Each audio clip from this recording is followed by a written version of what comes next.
नमस्कार विद्यार्थी मित्र हो, माझ्या यूट्यूब चॅनलमध्ये आपल्या सर्वांचे मी मनोमन स्वागत करतो।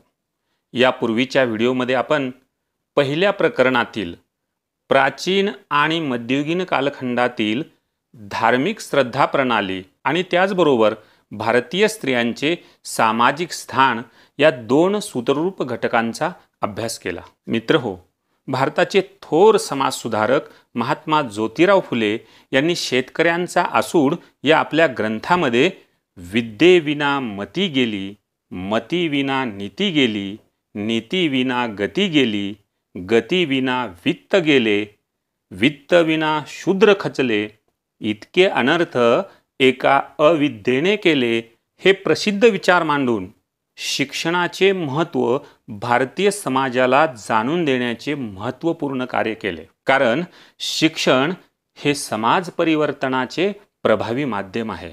आज भारताचा जेवढा विकास झाला तो फक्त शिक्षणामुळेच। शिक्षण हे वाघिणीचे दूध आहे, म्हणजे शिक्षण प्राशन केल्यानंतर समाजात वाघाचे बळ, वाघाची ताकद येते आणि त्या जोरावर समाज प्रगती करू शकतो। ही शिक्षणाद्वारे झालेली आजची भारतीय समाजाची प्रगती आहे। पण प्राचीन आणि मध्ययुगीन काळात भारतीय समाजात शिक्षणाची अवस्था कशी होती याविषयीची अधिक माहिती आज आपण या व्हिडिओमधून जाणून घेणार आहोत। प्राचीन आणि मध्ययुगीन काळातील भारतातील शिक्षण पद्धती। मित्र हो, भारतातील हडप्पा संस्कृतीच्या मुद्रांवरील लेखांच्या आधारे हे आपल्याला माहीत होते, ज्ञात होते की हडप्पा संस्कृतीचे लोक लिपीचा वापर करत होते। म्हणजेच शिक्षण पद्धती हडप्पा संस्कृतीमध्ये देखील अस्तित्वात होती। तिचे स्वरूप मात्र प्रगत नसेलही, कारण घरगुती वापराच्या काही वस्तूंवर हडप्पा लिपीमधील लेख मिळालेले आहेत। पुढे वैदिक काळामध्ये वैदिक ग्रंथाचे अध्ययन अध्यापन केले जाई। वेदकालीन साहित्य हे संस्कृत भाषेमध्ये होते, मात्र संस्कृत ही लोकभाषा नव्हती, कारण समाजातील मुठभर लोक संस्कृत ज्ञानी होते। 4 वेदापैकी यजुर्वेदामध्ये स्त्रियांसह सर्व वर्गातील व्यक्तींना शिक्षणाचा हक्क मान्य केलेला आहे। आज तर शिक्षणाचा हक्क RTE म्हणजेच राईट टू एज्युकेशन प्राप्त झालेला आहे। हा झाला वर्तमान भाग। यजुर्वेदाप्रमाणेच अथर्ववेदामध्येही प्रत्येक व्यक्तीला शिक्षणाचा हक्क असल्याचे म्हटले आहे। वैदिक शिक्षणासाठी गुरुकुलामध्ये प्रवेश करण्यापूर्वी ब्राह्मण, क्षत्रिय आणि वैश्य या 3 वर्णातील विद्यार्थ्यावर उपनयनाचा संस्कार होणे आवश्यक असे। जोपर्यंत त्यांचे वास्तव्य गुरुगृही असे तोपर्यंत त्यांना ब्रह्मचर्याचे पालन करावे लागे। मौखिक पठणाच्या पद्धतीने विद्यार्थी वेदांमधील ज्ञान मुखोद्गत करत असत आणि या मौखिक पठणाच्या पद्धतीमध्ये शुद्ध आणि स्पष्ट उच्चारणावर पूर्ण भर दिलेला असे। तल्लख बुद्धी आणि व्यक्तिमत्व यांचा विकास ही या शिक्षण पद्धतीची दुहेरी उद्दिष्टे होती। बहुतेक अभ्यासकांच्या मते वेदकाळात लेखनकला माहीत नव्हती। सत्यावर आधारलेले आचरण, विहित धर्म कर्तव्याचे पालन, गुरु आणि मातापिता यांच्या प्रती निष्ठा, अतिथी सेवा, श्रद्धा आणि औदार्य या गुणांना त्या काळामध्ये महत्त्व दिले जात होते।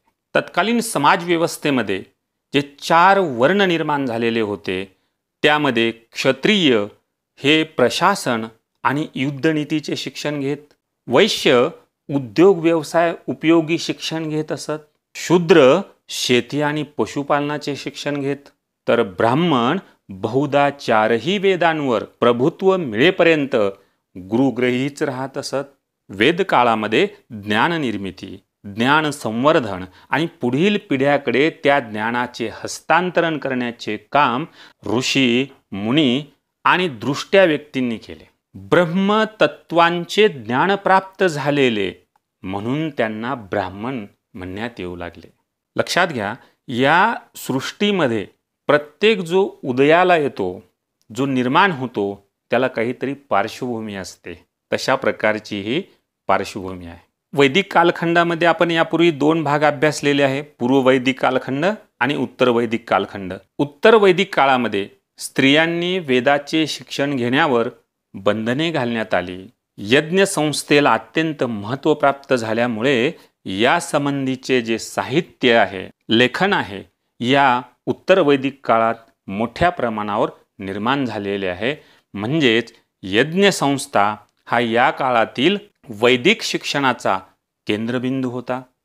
इसवी सनाच्या पूर्वी पहिल्या सहस्त्रकामध्ये भारतातील पहिल्या जनपदांचा उदय झाला. जनपद म्हणजे समान संस्कृतीचे किंवा एका जमातीचे लोक त्यांनी स्थापन केलेल्या वसाहतींना जनपद म्हणून ओळखण्यात येते. जनवस्ती करून राहिलेल्या ठिकाणांना जनपद ही संज्ञा लावण्यात येत असे. वैदिक साहित्यात ग्राम, विश आणि जन या संज्ञा वेगवेगळ्या स्तरावरील लोकांच्या समूहासाठी वापरलेल्या आहेत. अनेक कुटुंबाचे ग्राम होई, अनेक ग्रामांचे मिळून विश होई व या सर्वांचे मिळून जन होई. नंतरच्या काळात या जनपदांच्या विस्तारवादी धोरणांमुळे जनपदांमध्ये सत्ता संघर्षाचा काळ निर्माण झाला. जनपदाचे विघटन, जनपदाच्या अनेक प्रमुखांना सत्ता गमवावी लागणे यासारख्या गोष्टींमुळे असुरक्षितता निर्माण झाली आणि त्यातून निर्माण झालेल्या निराशाजनक वातावरणातून मोक्षप्राप्तीसाठी विरक्तीवर आधारलेला तापसी जीवनाचा मार्ग अनेकांनी स्वीकारला असावा. हा मार्ग वेदकाळातही माहीत असला तरी उपनिषदांमध्ये त्याची सखोल चर्चा केलेली आढळते.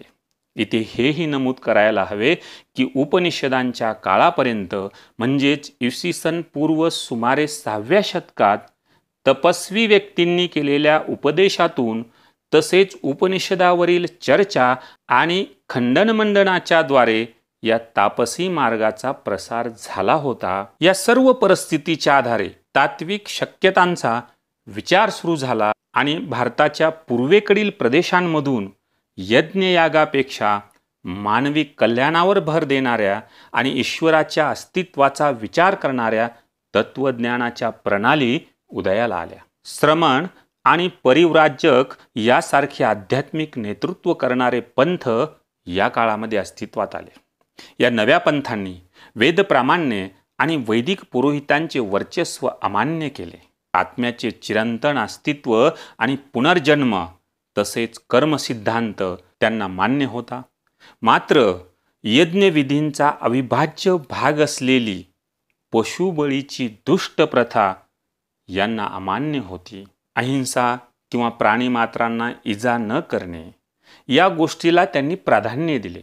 यावरून आपणास हे दिसून येते की प्राचीन भारतातील विविध ठिकाणी भ्रमण करून जनसामान्यांना उपदेश करणाऱ्या वर्धमान महावीर आणि गौतम बुद्ध यांचा निर्देश या ठिकाणी अभिप्रेत आहे. वर्धमान महावीरांना केवलीन म्हणजे सर्वज्ञ पदाची प्राप्ती झाल्यानंतर ते महावीर आणि जीन म्हणून ओळखले जाऊ लागले. ते निर्ग्रंथ नावाने ओळखल्या जाणाऱ्या संप्रदायाचा भाग झाले.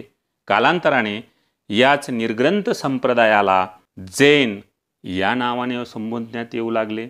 जैन म्हणजेच जीन आणि जीन म्हणजेच वर्धमान महावीरांचे अनुयायी. महावीर वर्धमान यांनी जैन धर्माच्या उपदेशासाठी 3 दशके भारत भ्रमण केले होते. त्यांच्या आणि गौतम बुद्धांच्या उपदेशामध्ये काही फरक होता. गौतम बुद्धांची तत्वप्रणाली त्यांच्या प्रदेशातील स्थानिक श्रद्धा प्रणालीतील मूलभूत तत्वांशी नाते व जवळीकता सांगणारी होती. तत्कालीन चैत्य हे पृथ्वी तत्व आणि भूतमात्रांची स्थानके असल्याचे मानले जाई. जनसामान्यांसाठी ती विना सायास आणि विनामूल्य प्रवेश असणारी पूजास्थाने होती. आजकाल विनामूल्य पूजास्थाने फार दुर्मिळ होऊन बसलेली आहेत. यावर मी टीका टिप्पणी करणे योग्य होणार नाही. मित्रहो, सनातनी समाजाबाहेरील साधू या चैत्यांभोवतीच्या प्रदेशात वास्तव्य करत असत. या चैत्यांच्या पूजेसाठी येणाऱ्या लोकांकडून त्यांना भिक्षा मिळत असे. गौतम बुद्धांनी या प्रचलित प्रथेला मान देऊन आपल्या जनसामान्यातील अनुयायांनाही तसेच करण्यास प्रवृत्त केले. कालांतराने भारतात अनेक ठिकाणी बौद्ध संघ स्थापन झाले. सतत भ्रमण करणाऱ्या भिक्खूंना पावसाळ्यामध्ये राहण्यासाठी ठिकठिकाणी वर्षावास बांधले गेले. भिक्खूंच्या वास्तव्यासाठी बांधलेल्या या स्थानांना विहार असे म्हणत. विहारांमधून पुढे बौद्ध भिक्खूंना शिक्षण देणारी केंद्रे उभी राहिली. बौद्ध शिक्षण पद्धती ही बौद्ध संघाच्या व्यवस्थेशी बांधलेली होती. येथे महत्त्वाचा मुद्दा हा आहे, काही काळाने गौतम बुद्धांनी या संघांमध्ये स्त्रियांना प्रवेश देण्यास परवानगी दिली होती. दीक्षा घेऊन संघात प्रवेश करणाऱ्या स्त्रियांना भिक्खुनी म्हटले जाई. संघात प्रवेश केल्यानंतर व्यक्तींची जात आणि इतर सामाजिक ओळख पूर्णतः पुसली जात असे आणि ती व्यक्ती समता आणि बंधुता या तत्वावर आधारलेल्या बौद्ध संघाची सदस्य होत असे. आणि या सर्व व्यक्तींना विहारामध्ये धार्मिक शिक्षण देण्याची व्यवस्था असे. वैदिक गुरुकुलाप्रमाणेच बौद्ध संघातील गुरु शिष्यांमध्ये सततच्या सहवासामुळे एक ऋणानुबंध निर्माण होत असे. शिष्याला गुरुजवळ आपल्या आचार्याजवळ राहून त्यांची सेवा करावी लागे. भिक्खू आणि भिक्खुनी यांचे संघ स्वतंत्र होते. भिक्खुनी संघांमध्ये गुरुपदी पोहोचलेल्या अनेक ज्ञानी भिक्खुनी होऊन गेल्या. त्यांचा उल्लेख आदराने थेरी असा केला जाई. भिक्खुनी संघांमध्ये शिक्षण आणि सेवाभाव यासाठी अनेक संधी उपलब्ध होत्या. गौतम बुद्धांची शिकवण म्हणजे ज्याला आज आपण मानवतावाद म्हणू अशा तत्वज्ञानाचा पाया होती. आपणास नालंदा आणि तक्षशिला येथील विद्यापीठांची नावे आणि त्यांचा थोडासा परिचय यापूर्वीच्या शिक्षणाच्या अभ्यासक्रमामध्ये कदाचित झालेला असेल. तेथील विहारांमधून बौद्ध धर्म आणि साहित्य यांचे अध्यापन केले जाईल. आजही ही प्राचीन परंपरा बौद्ध विहारांमध्ये जपलेली दिसून येते. ज्याप्रमाणे वैदिक परंपरेतील शिक्षण पद्धती यज्ञ संस्थेभोवती गुंफलेली होती, त्याचप्रमाणे बौद्ध परंपरेतील शिक्षण पद्धती बौद्ध संघ आणि विहार यांच्या भोवती गुंफली गेली होती. याचा उल्लेख हुयन संग या चीनी भिक्खूंच्या प्रवास वर्णनामध्ये केलेला आहे. प्राचीन काळानंतर संगम काळातील शिक्षण व्यापक होते. शिक्षण हे धर्म, जात या गोष्टीवर अवलंबून नव्हते. तसेच शिक्षण हे कोण्या एखाद्याच समाजाची मक्तेदारी नव्हती. त्या काळात व्याकरण, काव्य, गणित, खगोलशास्त्र, ललित कला, स्थापत्य हे अभ्यासाचे प्रमुख विषय होते. बौद्ध विहारांचा उतरणीचा काळ हा एक सुव्यवस्थित शिक्षण पद्धतीच्या रासाची सुरुवात दर्शवतो. याच काळामध्ये भारतात इस्लामचे आगमन झाले. हा काळ भारतातील मध्ययुगाच्या सुरुवातीचा काळ होता. आता आपण मध्ययुगीन काळात शिक्षण पद्धती कशी होती हे जाणून घेऊ. मध्ययुगातील शिक्षण पद्धतीमध्ये इस्लामच्या शिक्षणाला महत्त्व प्राप्त झाले. आणि असे झालेले असले तरी समाजात मोठ्या प्रमाणात असलेल्या निरक्षरतेमुळे कुराण, हदीथ आणि इतर संबंधित शास्त्रांचे अध्यापन करणे कठीण होते. पैगंबर मुहम्मद यांनी इस्लामच्या सर्व अनुयायांनी ज्ञान मिळवायला हवे असा आदेश दिला.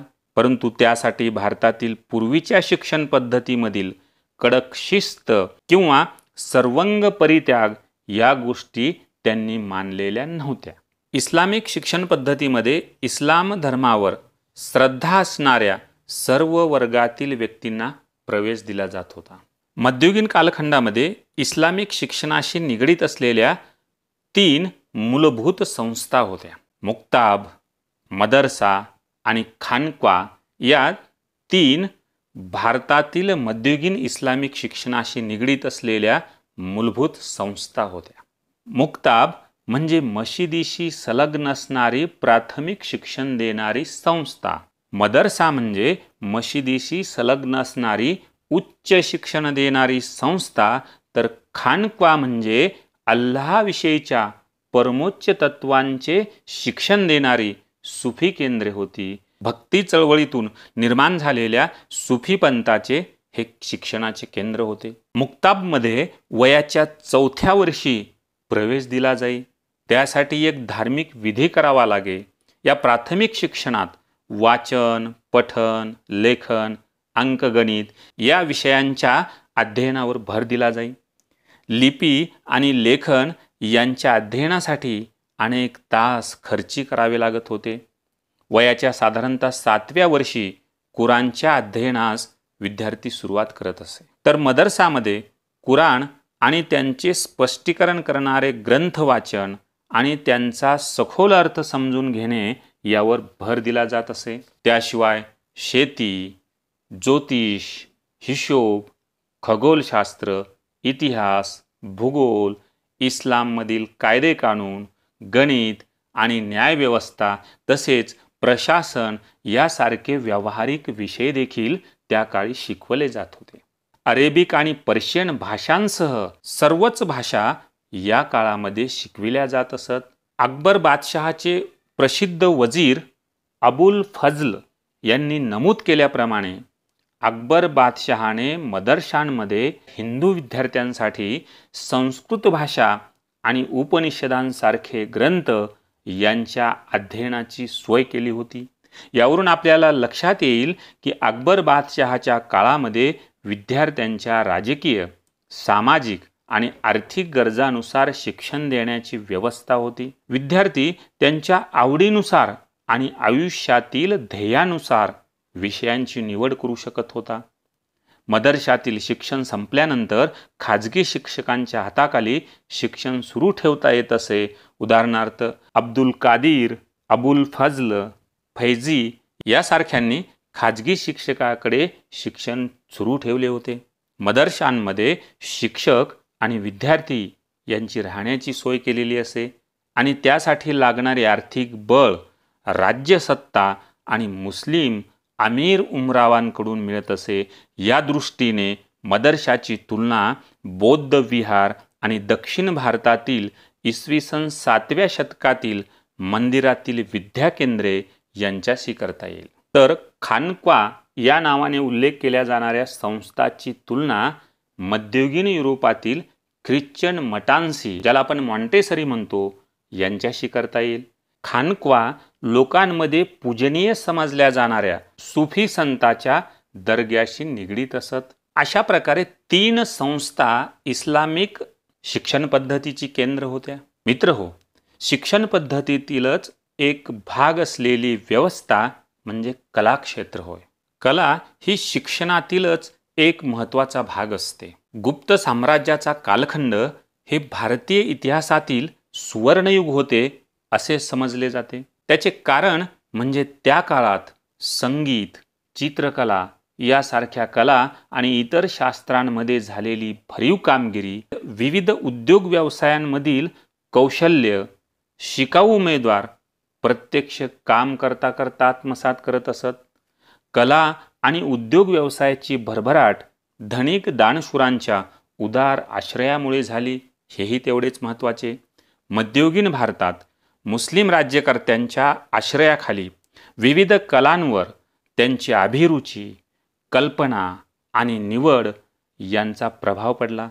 मध्ययुगामध्ये बदललेल्या राजकीय परिस्थितीमुळे शिक्षण पद्धतीवर मात्र विपरीत परिणाम झाला. दिल्ली आणि आग्रा या राजधानीच्या शहरातील मुस्लिम शासकांनी स्त्रियांच्या शिक्षणासाठी काही विशेष प्रयत्न केले नाहीत. शहरे आणि खेडी येथील विद्वान व्यक्ती व्यक्तिगत पातळीवर अध्यापनाचे कार्य करत असत. हे अध्यापन संस्कृत, अरेबिक आणि पर्शियन भाषांमधून केले जाई. अशा प्रकारे शिक्षण घेणाऱ्यांमध्ये फक्त संपन्न वर्गातील लोक आणि मुस्लिम उलेमा तसेच ब्राह्मण आणि उच्चवर्णीय जातीमधील लोकांचा यामध्ये समावेश होता. मुलींचे शिक्षण हा पिता किंवा कुटुंबातील वडीलधाऱ्या पुरुषांची व्यक्तिगत बाब असल्याचे मानले जात होते. मुस्लिम कुटुंबातील स्त्रियांना घरच्या घरी राहून खाजगी शिक्षकांकडून शिकण्याची परवानगी दिली जात असे. घरी येऊन शिकवणाऱ्या शिक्षकांना मौल्यवान वस्तू भेटी दाखल दिल्या जात होत्या. मध्ययुगीन काळातील शिक्षक खरंच भाग्यवान होते. आजचा विद्यार्थी, आजचा शिक्षक, शिक्षण याविषयी मी न बोललेलेच बरे.